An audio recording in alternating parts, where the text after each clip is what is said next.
a major loss for Donald Trump.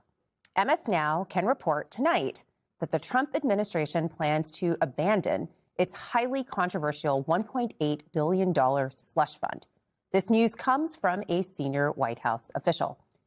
Axios was the first to report the story, citing two senior administration officials. One of them told Axios, quote, "It's dead for now." In a tweet, the Trump DOJ attributed the about face to a recent court ruling temporarily blocking the fund. The tweet explains that although the department, quote, disagrees strongly with the court decision that under no circumstances may the DOJ proceed with the fund, the department will abide by the court's ruling. We should emphasize that the tweet was a bit misleading. The court ruling, which was issued last Friday, temporarily blocked the fund while a case challenging it played out in the court. It was not a decision on the fund's merits. MS Now can also report tonight that Speaker Mike Johnson's meeting with Trump today played a key role in the decision to abandon the fund. A source told MS Now that Johnson helped convince Trump to drop the fund in order to create a path forward for ICE and Border Patrol funding legislation in the Senate. Earlier today, Politico reported that this abrupt shift was in the offing. Its reporting noted that the Republicans' agenda was in limbo as their immigration enforcement bill remained stalled because of concerns with the fund. Politico reported, quote, "Senate Republicans delayed passage of the immigration package last month as a critical mass of their members were prepared to support Senate Democrats' amendments to narrow or nix the Justice Department's fund." Well, that pressure on Trump seemingly worked. The slush fund criticism was a rare instance of bipartisan backlash. Even Trump's former vice president called the fund offensive. Take a look. Let's get rid of this fund. I mean, it's deeply offensive to me that you could have a fund that could even possibly compensate people who assaulted police officers or vandalized the Capitol on January 6th. And I think that's broadly held by most Republicans and most Americans. Most Americans is right. Democrats were preparing to fight back. Senate Democrats had 3 bills in the works, which would divert the money to other programs, as well as a standalone bill to block the fund and prevent payouts. One senator even raised the prospect of impeachment. Democratic leader Chuck Schumer today said he will still force a vote to block the fund. Quote, "If Trump and Republicans are truly abandoning this corrupt scheme, they should have zero problem banning it in law." This week, Senate Democrats will push legislation to ban this slush fund and ensure no president can ever do this again. Trump's word is nowhere near enough.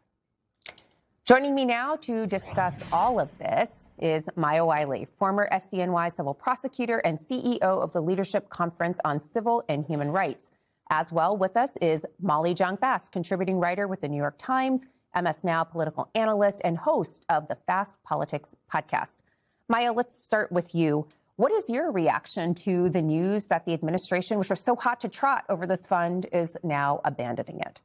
Well, my reaction is there's nothing normal about anything that just happened here. And we really need to understand what a federal judge said about this settlement that was one that potentially was hidden from the court. Because remember, it's the slush fund. It's the fact that it was $1.8 trillion for potentially convicted felons that Donald Trump pardoned with taxpayer dollars. But it's also our Department of Justice. And the reason I'm pointing to that Florida court, that judge saying, I'm going to reopen this under Rule 11. And as you and I know, Rule 11 is y'all did some things I think you were not allowed to do. Yeah. And I can look at this because I have 35 former judges that told me I should, because it looks like y'all may have colluded to do something that essentially is going to protect Donald Trump as if he can be above the law.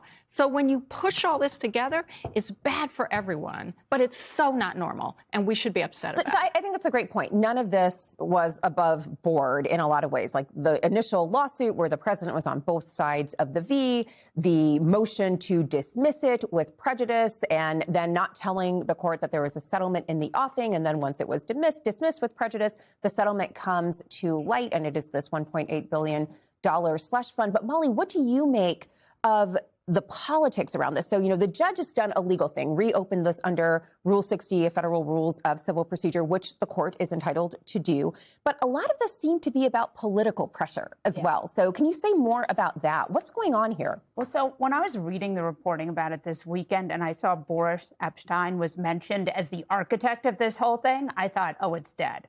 I thought the fact that they're putting it to one person shows already that people are trying to distance themselves from it. And, it's so important. We've been covering Trump World for such a long time. You can almost read who is leaking to who and what they're trying to get away from. And you could just see they were trying to distance themselves from this almost immediately.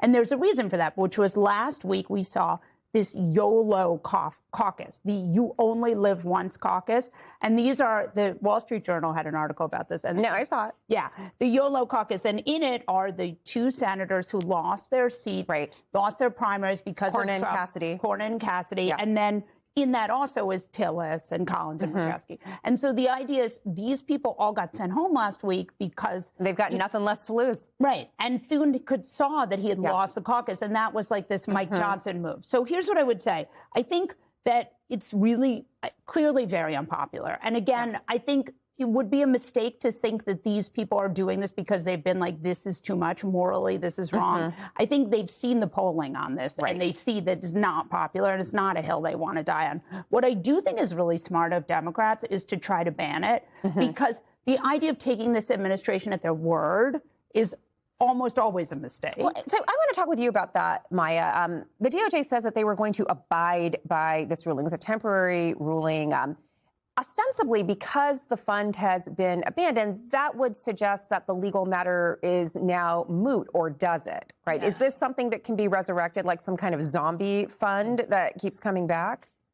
Sure, of course. And that's the point why it is so important to understand how not normal this is, and why it's important that, to Molly's point, Democrats are continuing to push the issue and trying to force Republicans to take a position, including whether or not they'll actually agree that this should never be done by any president, anywhere, anytime. I think the other thing that's important to note is the other side of this is that Donald Trump has negotiated with himself to essentially never have to face any investigation or potential penalty from the Internal Revenue Service or his family. That is my point about how big this problem is. And then we could also add in what they're trying to do with ICE funding here, which is we're going to tell you we won't solve this problem, which is Donald Trump's double dealing and his attempts to buy a private army.